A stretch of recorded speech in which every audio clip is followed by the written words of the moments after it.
अस्सलाम वालेकुम नाज़रीन। तहरीक इंसाफ ने बड़ी ज़िम्मेदारी का मुजाहरा किया। पश्तून तहफ़्फ़ुज़ मूवमेंट के साथ वफाक के मामलात ख़राब हो गए थे, लेकिन अली अमीन गंडापुर ने मुदाखलत करके वफाकी हुकूमत को इस मुश्किल से निकाल दिया है। अपना किरदार अदा करने के बावजूद भी अली अमीन गंडापुर तहरीक इंसाफ के लिए कोई रियायत लेने में नाकाम रहे, हत्ता कि इमरान खान साहब से मुलाकात की इजाज़त भी नहीं दिलवा सके। चुनाचे मजबूर होकर तहरीक इंसाफ ने 15 अक्टूबर को शिंगाई ताउन तंजीम कॉन्फ्रेंस के मौके पे डी चौक पे एहतजाज का ऐलान कर दिया।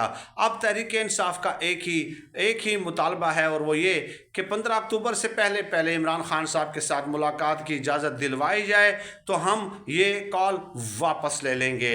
अब बाल हुकूमत के कोर्ट में है कि वो ताल्लुकात को कशीदा होने से बचाती है या ताल्लुकात को कशीदगी की तरफ ले जाती